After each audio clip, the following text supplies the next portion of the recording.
So this is the first instalment, the first offering for the Film and TV corner in the Mindset Cafe. It's not always going to be this corner of this room, but it's a good start. It's as good a place as any. The first thing I want to talk about is a TV series. These are in no particular order. It's not because I think it's epic, it's because I was just watching it. That's literally over lunch. I happened to be watching this series. And it's Cheer. Many of you, I'm sure, will have watched this already. It's a Netflix series.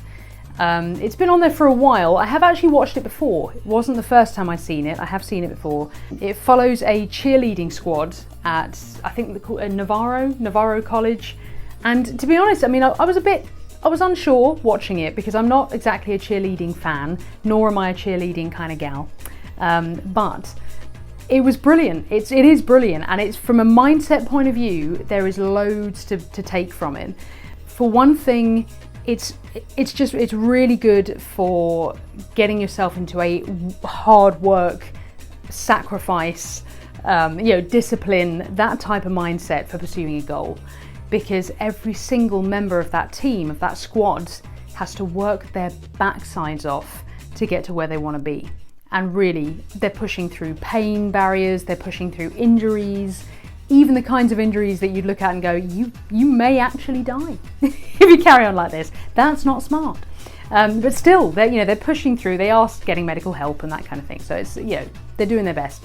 But it's the mindset that goes with that is really admirable. And so you get loads of that from this series. It's brilliant. It's also really good for team spirit. What's this? I don't know what this is. Apparently that means team spirit. I didn't know whether to lift this finger or this thumb, so I went with both. I don't know why. It's also really good for teamwork. They all have to pull together. If they're throwing somebody up in the air, because by the way, for those of you who are UK based, obviously, and we're not that familiar with the cheerleading, it's not just skipping around with pom-poms. This is full-on gymnastics. I had no idea, to be honest, but it really is. People, they throw them well up in the air and they catch them on the way down, except when they don't. And therein lies the problem, because they don't always catch them. Again, no spoilers. You won't know when they're not going to get caught, but there's always that risk. And it does happen a couple of times. And if ever they drop someone, they have to do push-ups. All of them, the whole team. They never single anyone out. I love that. I love the fact that no one ever gets blamed. It's never a finger pointing. It may have gone on behind the scenes, they just didn't include it in the show. But that aside, it certainly looks as though, and they certainly seem to have a culture of, if one person drops one other person, everyone takes the blame for that. You're all in it together. You win together and you lose together. And that's a massive aspect to team spirit that any team doing anything would have to do. Even if you're working in an office, realistically, if you have that strong a team dynamic, that's the approach you should take. Because that means that all the way through, they're constantly supporting each other. They're constantly encouraging each other. If ever somebody steps out of line in terms of their attitude, they need to get pulled into check, because it just goes against the culture of the whole squad. I mean, competition element. There is a great competition element. If you are the type of person who gets fired up at the prospect of, competing against other people and trying to be the best, this is great. It's a very inspiring watch from that point of view. They are the best when they go to the national competition at Daytona, I think it is. Everybody looks out for Navarro College. Who doesn't want to be best in their field? Who doesn't want to be that? That's brilliant. So if that's something that you aspire to, it's a great thing to watch. That's a sort of a general overall look. Right, a few more specifics. Key individuals who epitomise certain mindset traits and qualities that all of us, myself included, need to aspire to be more like. Monica. Monica is their coach. She is the Navarro coach, and she's just known for being the best. Navarro were okay apparently before, as a squad, and they did all right. Meh. Until she came along. She got her hands on that team, excuse me, She got her hands on that team and just transformed them. Since then, they are the team to beat. She is that well known and that well respected that people are waiting for an invite from Navarro. They don't have to audition, they don't have to try out. I don't know why I did this, it is called a tryout, that's anyway. Plus, they speak very highly of her from a leadership point of view, because, I mean, I really like her leadership style. Her leadership style is, I love these kids to bits. She loves them like they're her own, and she looks out for them and cares for them, but she does not mollycoddle at all. She sets a certain standard and she damn well expects them to meet it, and that's it. She doesn't make, there are no exceptions. She sets that standard, and if they're not up to it, she wants to know why.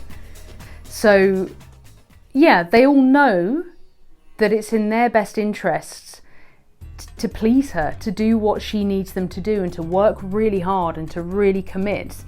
They want to do that because they care about what she thinks, and it's not fear factor, it's because deep down they know that she cares.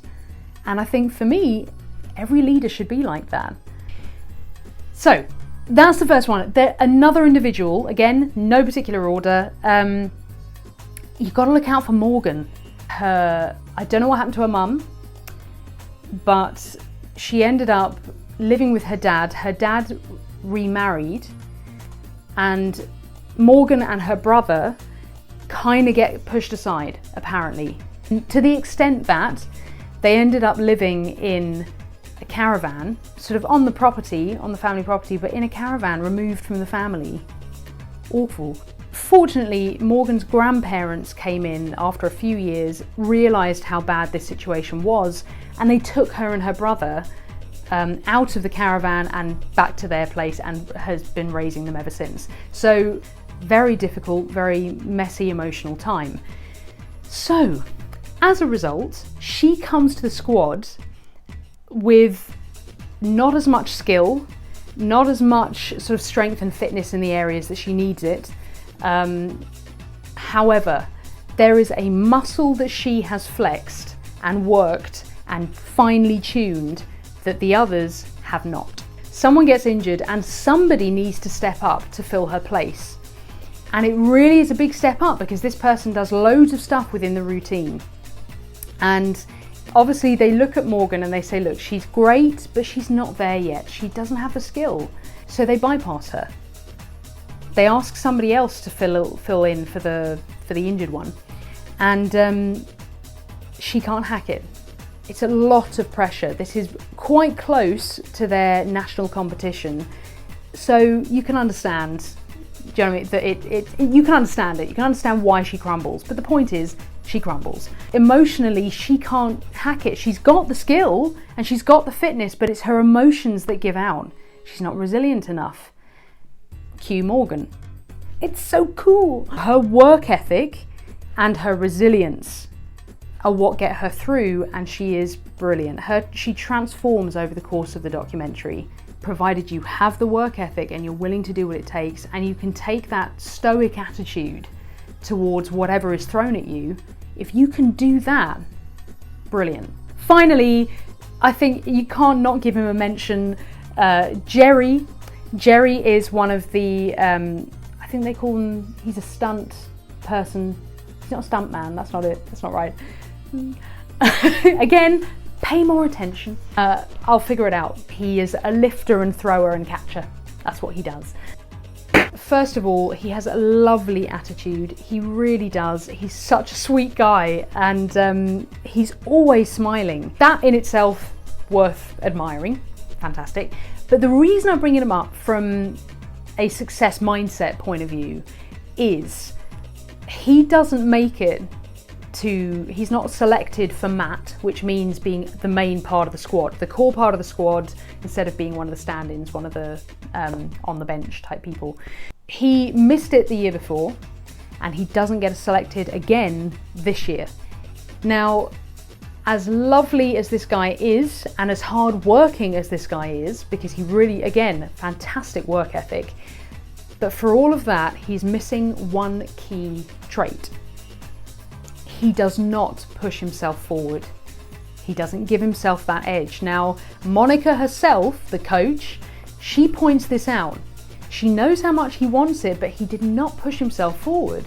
It's not because Monica was overlooking him, it's just that the others were vying for that spot, so therefore they said, look, check me out, I can do it.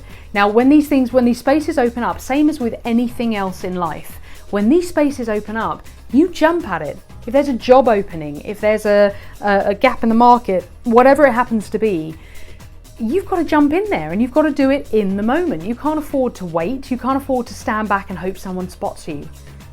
That's the mistake that he's making. Now, midway through the series, this has happened again and he's disappointed. You can see that Jerry's disappointed, and one of his friends, a great friend, as it turns out, says to him, I think you owe it to yourself, apart from anything else, to go and ask Monica what it is you need to work on. What are you doing wrong? Why are you not getting picked? And he thinks about it and he says, okay, yeah, you could be right. Because his friend points out and he's like, it's the second year. It's the second time this has happened. And I think all of us can get to the point sometimes where we're thinking, how many times am I going to let myself get passed over before I take action and do something different? Because if you're getting passed over and it's happened more than once, well, you got to do something differently. Otherwise, it's going to happen a third time. And this was a perfect example of the importance of that trait. So, thanks, Jerry. So yeah, all in all, Cheer, Netflix series. If you have Netflix, definitely worth a watch. Very inspiring. Please do, by all means, if you watch it, let me know what you think. Love it. Enjoy.